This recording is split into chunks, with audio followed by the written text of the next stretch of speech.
காரமும் போட்டுருக்கோம், வெல்லமும் போட்டுருவோமே, அது ஒரு டிஃபரெண்டான டேஸ்ட் வரும். ரொம்ப நல்லா இருக்கும். வெல்லம் ஆட் பண்ணியாச்சு. இப்போ நம்மளுடைய மஞ்சள் பூசணிக்காய் கலவையை நம்ம இதில் ஆட் பண்ணிக்கலாம். ஸோ இப்போ நம்ம அரைக்கும் போது ரொம்ப தண்ணியா இருந்துச்சுன்னா என்ன பண்றது? தண்ணி ஆகாது. ஓகே. நோ. இல்ல பாடிக்காக ஏதாவது போடுவீங்களா? நோ, தேவையில்லை. ஓகே.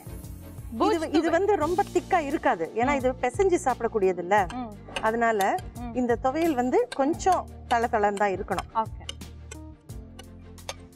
சோ அரைச்சிட்டு அவ்வளவுதான், மறுபடியும் வதக்க போறது இல்ல. nothing. ஓகே. சோ நம்மளுடைய இந்த பூஜ் துவையல். Good question.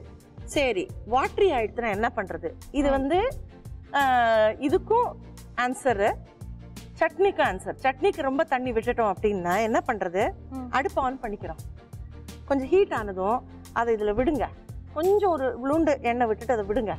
விட்டுட்டு அந்த சூட்ல இப்படி பெரட்டுங்க, இறுகிடும். ஓகே.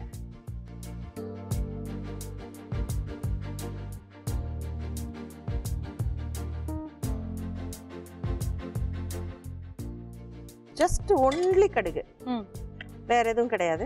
லைட்டா நமக்கு தேவையான அளவுக்கு நம்மளுடைய Fortune Sunlight refined sunflower oil add பண்ணிக்கலாம். ஜஸ்ட் கடுகு போட்டு தாளிக்கிறதுக்கு. ஓகே. எஸ்.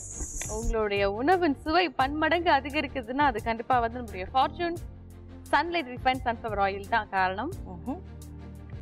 ஓகே. இப்போ நம்ம லைட்டா கடுகு போட்டு இந்த துவையலுடைய சுவையை இன்னும் அதிகரிக்கலாம். ஓகே, ரெடி ஆயிட்டோம். ஸோ துவையல் ஒரு நல்ல ஸ்மெல் வருது. உளுத்தம் பருப்பு, கடலம் பருப்பு அந்த ஸ்மெல்லும் நல்லா இருக்கு. நல்லா இருக்கா? நல்லா. ஓகே. ஸோ இப்போ நம்ம கடுகு வெடிச்ச உடனே நம்ம வந்து இதை ஆட் பண்ணிக்கலாமா? எஸ். இப்போ அடுப்பை நிறுத்திடுங்க. ஓகே.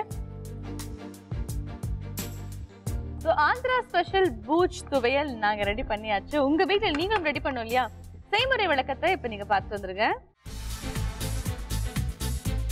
செய்முறை: முதலில் பூசணிக்காயை வெட்டி கொண்டு அதில் இருக்கும் விதையை அகற்றிவிட்டு பின்பு கடாயில் எண்ணெய் விட்டு பெருங்காயத்தூள், தூரம் பருப்பு, காய்ந்த மிளகாய், பச்சை மிளகாய், விதை எடுத்த பூஜ், புளி, உப்பு சேர்த்து நன்கு வதக்கி எடுத்துக் கொள்ள வேண்டும். பின்பு மிக்சியில் தேங்காய், வெல்லம், வதக்கிய பூஜ் கலவையை சேர்த்து அரைத்துக் கொள்ள வேண்டும். பின்பு கடாயில் எண்ணெய் விட்டு கடுகு, அரைத்த கலவையை சேர்த்து நன்கு கிளறி கொண்டு இறக்கினால் சுவையான மஞ்சள் பூசணிக்காய் பூஜ் துவையல் தயார்.